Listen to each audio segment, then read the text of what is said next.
Living with lung disease such as COPD, emphysema, and lung fibrosis can be a struggle.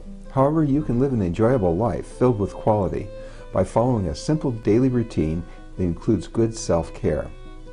If you require oxygen, there are portable and stationary systems to meet your oxygen needs, which can minimize the inconvenience associated with oxygen therapy. In this video, we describe and demonstrate how a pulse oximeter like this one can be used to measure your oxygen level, to adjust your oxygen setting, and to inform your doctor of a change in your condition. In addition, the oximeter can be used as a biofeedback training device along with pursed lips breathing to increase your oxygen level. Your need for oxygen is continuous. The human body requires oxygen, food, and water to create energy and fuel our active lives. Oxygen has to be brought in from the outside air and carried to each and every cell each and every minute. This is a continuous path of transport systems. Your lungs deliver oxygen into your bloodstream. Your heart pumps the blood to the tissues where oxygen is delivered to every cell. Each cell has a manufacturing system called mitochondria that uses oxygen and food to create energy for the muscles to power the body. Carbon dioxide, the waste product of this process, is expelled. Oxygen is required constantly by every tissue of your body to create the energy of life. There is plenty of oxygen in the atmosphere to meet the needs of people with normal lungs. However, if you have lung disease, you may need extra oxygen to meet your body's oxygen requirements. You may have been diagnosed with COPD or lung fibrosis. COPD is the combination of bronchitis, asthma, and emphysema, while lung fibrosis is the buildup of scar tissue that impedes the transfer of oxygen across the alveolar capillary membrane. Your doctor will prescribe oxygen based on the level of oxygen in your bloodstream during rest, exertion, and sleep. Oximetry is the most convenient method of testing your oxygen level. Your oximeter tells how much of your blood is filled with oxygen. Your SpO2 oximetry reading is an important piece of information, but it does not stand alone. Combined with other information, you and your doctor can make important decisions to guide your self-management program.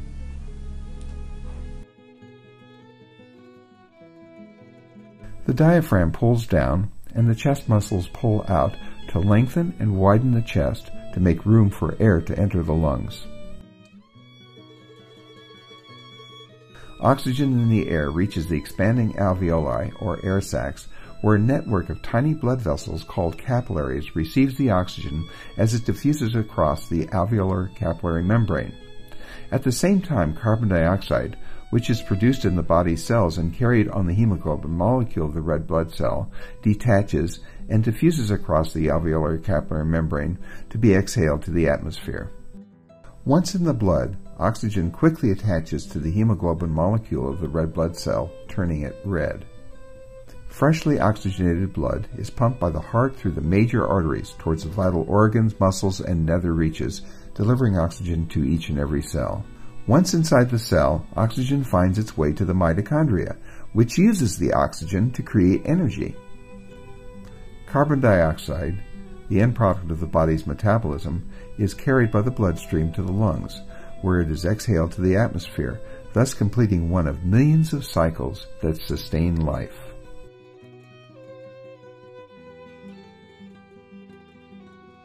As your red blood cell gathers oxygen onto the hemoglobin molecule, it turns red. Oximetry is based upon the redness of the blood. As the blood's capacity to contain oxygen becomes filled, the blood turns more red. The oximeter functions by shining two lights, red and infrared, through your finger. Sensors on the other side of your finger detect how much of each light is passing through. The red light measures unoxygenated hemoglobin, whereas the infrared light measures oxygenated hemoglobin. A tiny computer inside the oximeter compares the two lights and displays a number on the screen that tells what percentage of hemoglobin is saturated with oxygen. The oximeter is designed to take its reading at the peak of the pulse, where the blood contains the most oxygen. At any other point on the pulse, there is less oxygenated blood, causing an inaccurate reading. Thus, it is imperative to make sure that the oximeter is detecting regular pulses. Now, most oximeters have either a display or a pulse indicator that informs you of regular pulses. The normal oxygen level is about 95 to 97% at sea level, but 90% is just barely acceptable. Arterial blood gases measure your oxygen level by drawing blood from your artery. It is the most accurate measurement of your oxygen level, and it also measures your carbon dioxide and provides other useful information.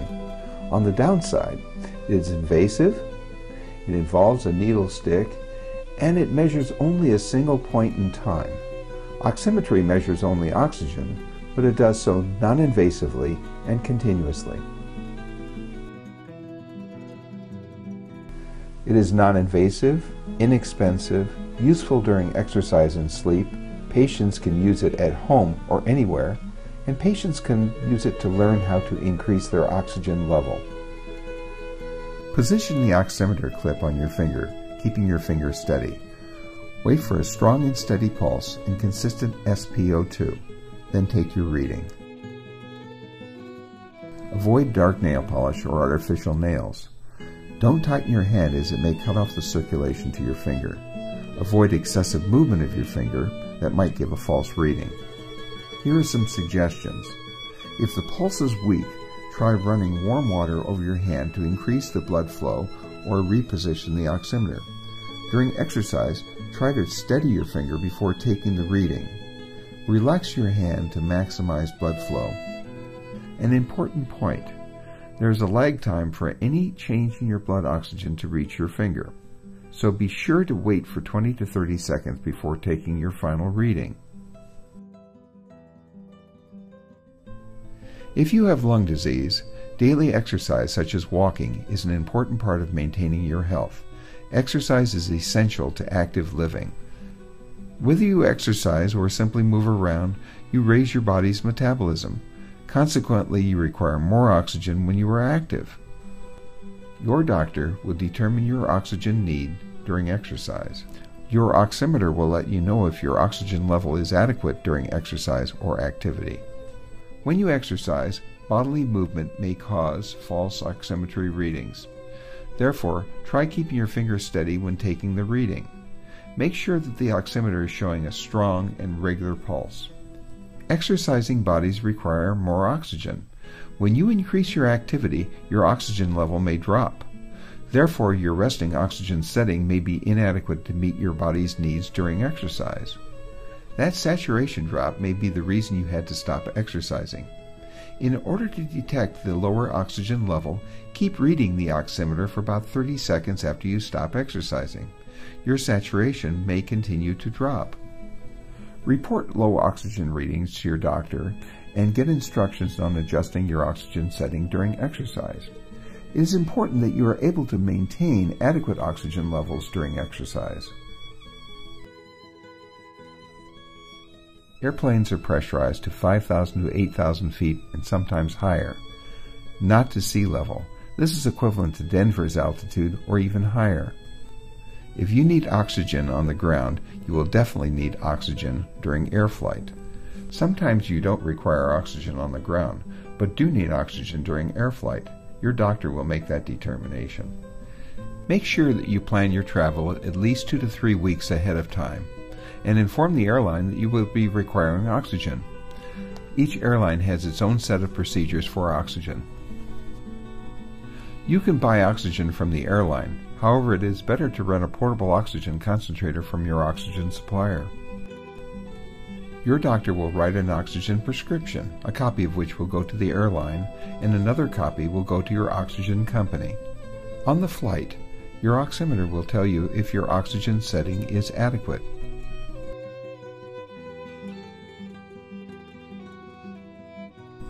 In pulmonary rehabilitation, we teach a breathing technique called pursed lips breathing, which can increase your oxygen level.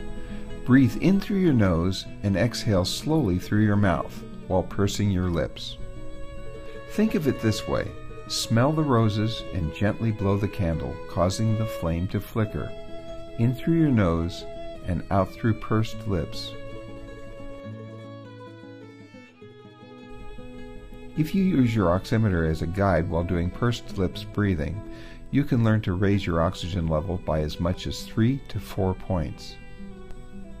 Just focus on the oximeter while doing pursed lips breathing. If you are successful, your oxygen level will increase. Pursed lips breathing with oximetry is especially useful when active and exercising.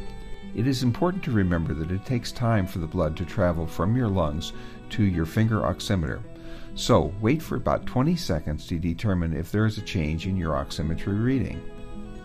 Be persistent. Practice makes perfect.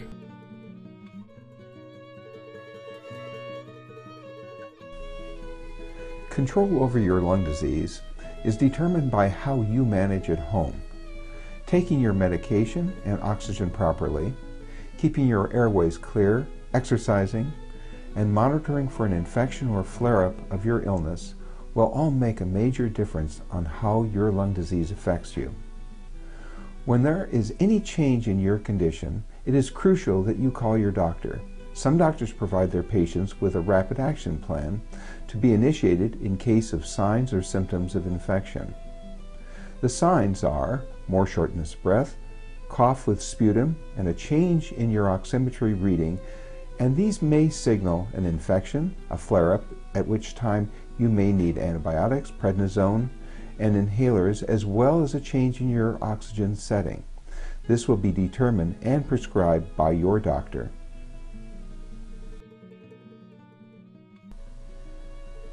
It is essential for you to obtain a quality oximeter and use it correctly. Your oxygen needs are greater when you are active, exercising at high altitudes, or up in an airplane. Therefore, you should monitor your oximetry during each of these conditions. A change in your oximetry level may signal a change in your condition or even a flare-up and a need to call your doctor. Practice your pursed lip breathing with your oximeter as a guide to increase your oxygen level. Use your oximeter in good health and as directed by your doctor.